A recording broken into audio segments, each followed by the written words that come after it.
Good evening. I'm Veronica Young, the Shaw Institute Speaker Series Manager, welcoming you to the third installment of our environmental webinar, Planet in Crisis, Science and Survival. This 2020 series highlights the vital contributions made by scientists to the many human health and environmental challenges confronting us right now. This evening's speaker is Dr. Susan Shaw, and her subject is plastics, politics, and public health. Dr. Shaw is a highly respected environmental health scientist and marine toxicologist. She is a professor of environmental health sciences at the School of Public Health, State University of New York, Albany, and founder and director of this institute, which bears her name. She is also U.S. Science Liaison for the Europe-based Plastic Health Coalition. Dr. Shaw joined the ranks of Jane Goodall, Margaret Mead, and Amelia Earhart when she became the 19th recipient of the Women Geographers Gold Medal. Other honors include the Gulf of Maine Visionary Award and the Explorers Club Citation of Merit. In 2019, the speaker was named one of 7 women eco-warriors. Dr. Shaw is globally recognized for over 3 decades of pioneering research on toxic chemicals, ocean pollution, plastics, oil spills, firefighter health, and climate change, making her eminently qualified to present this evening's talk, Plastics, Policy, and Public Health. And now it gives me great pleasure to introduce my boss, Dr. Susan Shaw. This is a beach that I love. It might surprise you to know that some of the rocks on this beach are plastic rocks. This is a form of plastic that has caught on fire, and it's turned the plastic into pyroplastic, which is polyethylene, polypropylene that has been in some kind of fire, a campfire or other kind of fire on the coast, and it's made these rocks. This happens to be rocks from the beach on Cornwall, UK. These are the rocks. They actually float on water. There's another phenomenon, and this is on Madeira in Portugal. It's called plastic crust. This is newly discovered. Polyethylene has melted onto volcanic rock, and it's going to stay there permanently. It's a form of crust that will never go away because plastic does not biodegrade. Permanent contamination. So in about 70 years since 1950, we have produced and used so much plastic. Unfortunately, that material has blanketed the earth, laid it down into the sediment, so that you can see it in the fossil record. And now it's considered the techno-fossil of our age. The question is, it's an existential question, have we created a plastic planet? Well, this is why the Anthropocene at this time is considered the Plasticine. We've been laying down so much plastic that it's been doubling in ocean sediments every 15 years since 1945, and the doubling later correlates very closely with global plastic production, and that production is skyrocketing. So what we have is plastic, the geomarker of the 21st century, and it's a real signature of our age, the clear sign of our love of plastic being left behind in the fossil record. This is extraordinary because we have actually changed the geology of the Earth. There's so much global load of plastic now that all the plastic that has been produced in this short time, 70 years is a geologic instant of time, that plastic could wrap the whole world in a plastic film. Plastic, we've made about 8.3 billion metric tons have been produced since 1950, more than half of that since 2015. They're predicting annual doubling of plastic by 2034, and the industry is set on quadrupling the amount of plastic by 2050. And not surprisingly, plastic waste is just exploding. 60% of that amount of 8.3 billion metric tons has not gone away, it's gone into the environment where it's going to stay for hundreds of years. The prediction is now, if we keep going at this rate, that there will be 12 billion tons of plastic on the earth by 2050. Our oceans are suffering. They're choking with plastics. It's now estimated that 12 million metric tons go into the oceans every year. And by 2050, the volume of plastic may outweigh the volume of fish. The plastic breaks down into particles less than 5 millimeters in size, and even smaller nanoparticles. Today, with COVID-19 surging in the United States, we have a real problem because that pandemic is driving a plastic pandemic that parallels the COVID pandemic. It's just unbelievable. It's a staggering amount of plastic that has been disposed of just in 5 months, going back to February. 127 billion face masks, 65 billion plastic gloves, and this is worldwide per month. So unfortunately, the virus survives on the surface of plastic longer than any other material. It can live for three or so days. What about us? Are we exposed to all this plastic, and how? We can be exposed through ingestion, eating, drinking, also breathing from various sources, and potentially through skin, although that is a very minor route. But it's clear that we're eating, drinking, breathing microplastics daily. And annually, it's been estimated that the dose is between 74,000 and 120,000 microplastics per year. You can see that the major source here is from bottled water. That is in a plastic bottle. Beer, tap water is much lower. And this dose is not trivial. Human beings are eating, drinking, breathing up to 120,000 particles per year. Bottled water adds about another 90,000 per year, tap water only 4,000, but that total only accounts for about 15% of the total American caloric intake. And a study in Vienna last year discovered that in every sample of human stool, microplastics were detected. And this is from people from different countries. So we know the plastic is getting into us. A lot of the plastic going into the food is coming off of the amazing amount of plastic packaging. In that packaging, there are thousands of toxic chemicals, additive chemicals, and plasticizers that I'll talk about later. But about 150 of those are known to be hazardous to human health. What's new, 2 new studies came out just 2 weeks ago, one from Italy, one from the Netherlands, and they both showed that we are getting plastics in fruits and vegetables, which was kind of horrifying to me because, you know, if you're eating organic, you think that at least you're staying away from pesticides and contaminants, but we cannot get away from microplastics. One of the studies showed that microplastics actually come up through the soil and the water into the roots of vegetables like lettuce and wheat. And the other study showed that fruit have higher levels.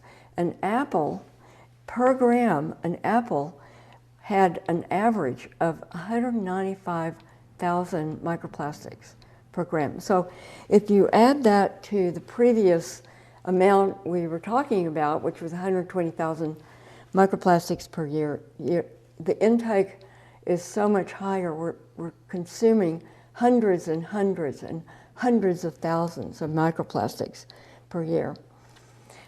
What do we know about human health effects? Very little. Plastics can be toxic as particles in the body. when they get into the bloodstream, into the tissues, causing inflammation, disease, cancer, organ damage. They are also toxic because of the chemicals that they contain in the plastic matrix, the plasticizers, the additive chemicals, the flame retardants, and so on. And plastics are a carrier for viruses and bacteria, which I mentioned before. They carry the COVID virus. This is a list of the toxic chemicals in plastic in the matrix. You can see it's a very long list. It's at least 4,000 different chemicals, additive chemicals. And I'll name a few of those: the flame retardants, the brominated flame retardants, the fluorinated chemicals, the BPA and replacements for BPA, phthalates, different stabilizers, other plasticizers that make plastic hard or soft. And this is the known health effects of those chemicals. It's a very wide range of health effects. Human health research is in its infancy on plastics, but we do have some results from preliminary studies that were conducted in vitro, meaning on cells in culture. The two findings I will point out to you is one study from the Netherlands that showed cells in culture, human cells exposed to microplastics die 3 times faster than controls that are not exposed to microplastics, and it's the larger particles that induce premature death, particles 10 micrometers and more. In lungs, what happens is, and this again is in culture, nylon fibers inhibit the growth of lung tissue in culture, whereas polyester does not have that effect. Polystyrene microplastics are also toxic to cells. They're cytotoxic and they cause inflammation in lung epithelial cells. Thought that the high concentrations could increase COPD and other lung disease. So we're at the beginning of knowing what happens when plastics get in our bodies from ambient exposure. I'd like to talk about what happens to plastic on fire. And with climate change, our planet is literally on fire from one end to another. You can see going back 3, 4, 5 years, the wildfires have increased. They're burning hotter, faster, they're spreading wider, and they're starting to consume homes and buildings in urban areas. So that's when the toxicity becomes so much greater. We're in a warming world. You can see the media is covering the spread of these fires all over. This is a NASA satellite image of the major fires of 2019. You can see that literally they're going from California all the way to Australia.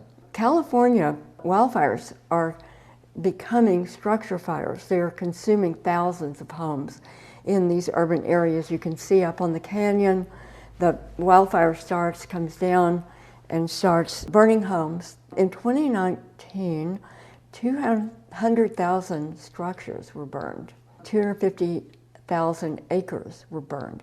This is affecting large population areas like Los Angeles with a population of 13 million, San Francisco Bay Area population 8 million.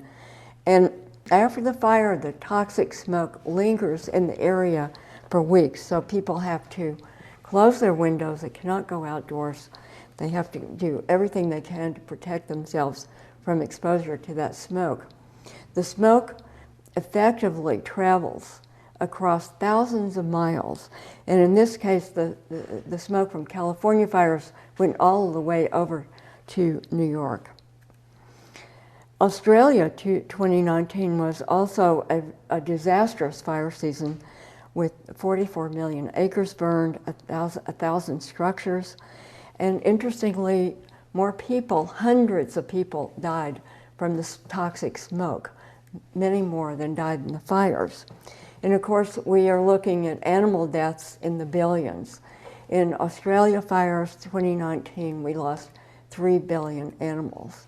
2020 is already heating up, and there are major active fires in the US. You can see Arizona, California heating up. A new phenomenon is the Arctic, Siberia. In July of 2020, there were over 300 fires in the Arctic. 7.5 million acres were burning. This produced a record heat of over 100 degrees Fahrenheit above the Arctic Circle. This also, of course, releases record high amount of carbon. As of July, the fires across the U.S. are raging. There are already 27,000 fires, 5,000 more than last year at this time, and almost 2 million acres are burned versus a total of 2 million acres in 2019. And of great concern are the fires in Arizona, 1,000 fires, hundreds of homes, and in California, the Caldwell fire. And what's happening is these wildfires are merging into major fires. This one is consuming 80,000 acres and will consume thousands of homes. So what is going on with the chemistry of fires? All fires are not alike. There are Woodland-Bush Fires, the wildfires, which are not intentional.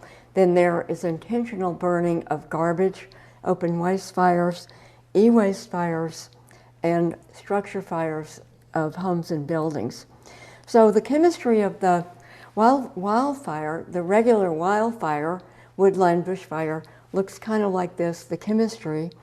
And notable in this are the PAHs, the polycyclic aromatic hydrocarbons, which are formed when organic matter burns. They are carcinogenic. Some volatile compounds in the mix, benzene is a carcinogen, and toxic gases and particulates. But when you get to open waste burning, this is intentional burning of garbage. About 40% of the world's garbage is open burned in landfills and pits. And in developing countries, that is 90% of all the trash, containing high levels of plastics. So open burning of plastic waste looks like this in the chemistry. It's much more complicated. You see you have organic chemicals, the PCBs, phthalates, flame retardants, vinyl chloride, and now dioxins are starting to form from combustion of these organic compounds. And this is a list of the compounds. Of great concern are the dioxins and furans, which are carcinogenic, some of them. The phthalates are carcinogenic, plasticizers, PAHs again, and the flame retardants. E-waste fires pose a cancer risk. They are so toxic because the way that the plastic is burning. And you see the complex chemistry of an e-waste fire. It's got everything except more chemicals. More of the polyfluorinated chemicals are part of e-waste, heavy metals that are carcinogenic. And this is the list of what's in that e-waste fire.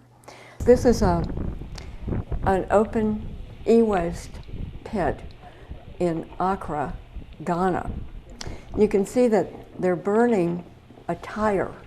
A rubber tire is set on fire. Then they add to that chunks of styrofoam to make the fire burn hotter. And you can see this is starting to happen now. And people are standing around just not protected at all from that smoke, which is mutagenic, causes birth defects and cancer.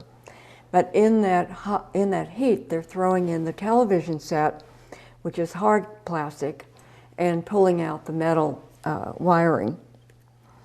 In a structure fire, everything is burning.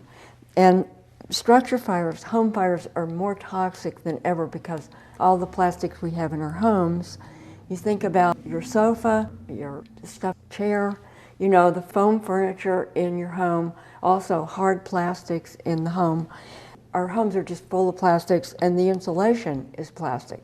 So when that burns, you are burning plasticizers, additive chemicals, flame retardants, everything. And firefighters are at high risk for cancer. They are probably the canaries in the coal mine. While we are trying to discover what is the toxicity of plastic getting into our bodies? We have to think about, we already know that the plastic that's burning is highly toxic and causes cancer in these highly exposed populations. Firefighting is considered a toxic hazmat event today. When firefighters go into a room or a building where stuff is on fire, the smoke looks like pea soup. It's a toxic soup of chemicals. It envelops them. There's no way they can avoid exposure even when wearing full PPE gear. This is what the structure of fire looks like chemically. It's a nightmare of toxic chemicals and contains some of the ones we discussed before, but really everything. Flame retardants, dioxins, and furans are produced in high amounts, and they are carcinogenic. So with heat, the absorption increases through the skin. So with every 5 degrees increase in skin temperature, you get 400% increase in absorption. It's like taking a toxic sauna bath. Firefighters have high rates of 30 different kinds of cancer.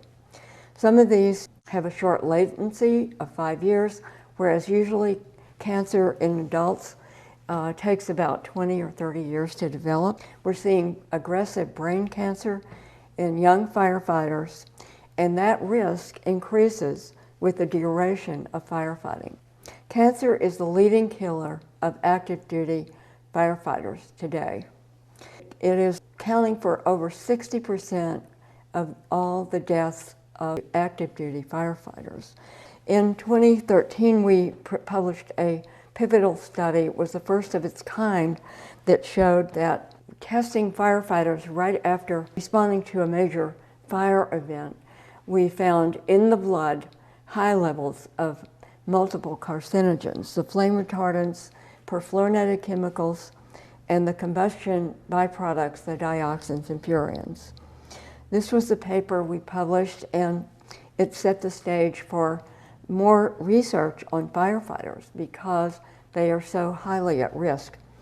And this graph shows that firefighters have, in the red bar, much higher levels of the dioxin in their blood than the normal population.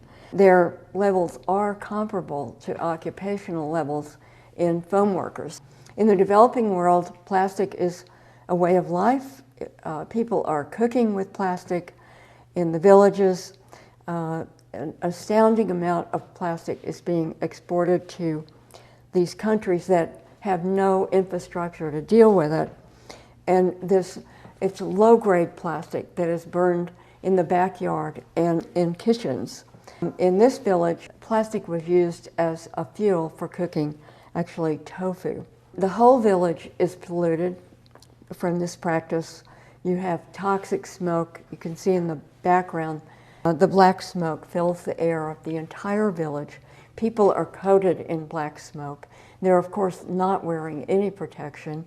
And recent studies showed that this toxicity, the dioxins, are getting into the food chain. They tested the eggs of chickens in the village and found high levels of dioxins in the eggs. So not only are people breathing all the carcinogens, but they're getting it in their food. And children in these areas are really at the highest risk.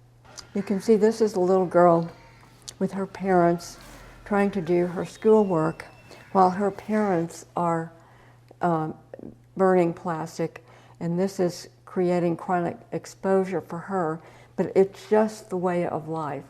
And this is in India. These children are working the toxic smoke dumps, and they are not wearing any protection. They work 24/7 as scavengers in these dumps.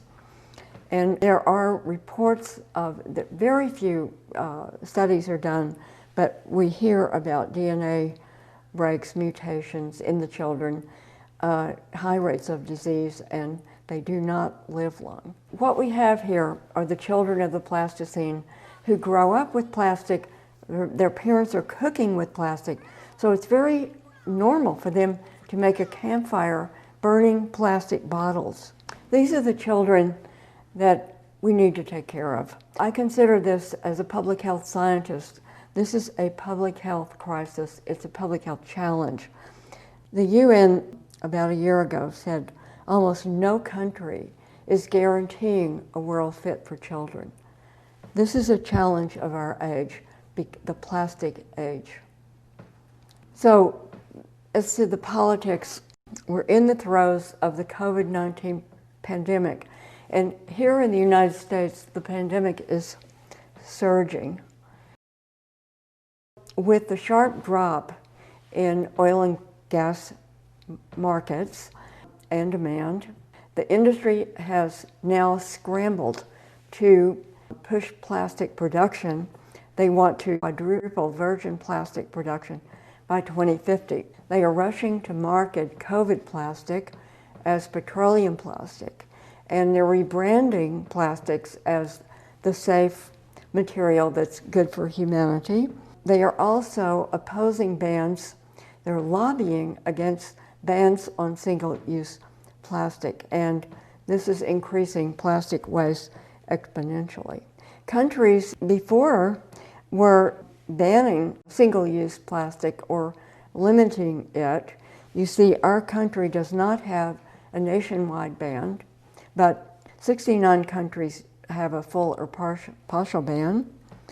32 countries impose a fee or a tax. And, you know, some countries are outright banning plastic bags and replacing those with compostable bags. But since the pandemic started, because of the industry lobbying, we're seeing a different trend, an unfortunate trend, where these plastic bans have been opposed at the state level and either delayed or turned back. And again, also the fees and the taxes have been also rolled back. The whole movement to, on the consumer level, to reduce plastic pollution has been seriously impacted by the COVID virus pandemic and the industry taking advantage of that. So let's talk about fossil fuels and plastic. As I mentioned, plastic is a byproduct of petroleum. And what happened in the past 2 to 5 years is there was a boom in cheap shale gas from fracking in the United States. So we have pretty much of a glut of shale gas available, natural gas, and that has fueled a boom in plastic production. The industry has vested about $200 billion in producing these plastic cracker plants all over the U.S. There are 333 of them, and probably more now. The largest is this Royal Dutch Shell plant in Pennsylvania, next to the Ohio River, which plans to produce 1 million tons a year of virgin plastic. And the way that the industry is selling this, you see here on the left side, for me, is the VP of Shell Chemical saying plastic in most of its form is good and serves to be good for humanity. And then Trump was visiting this Royal Dutch Shell plant in 2019, and he said plastics are fine. Problem of plastic is not our plastic, it's that plastic that's floating in the ocean, so whatever that means.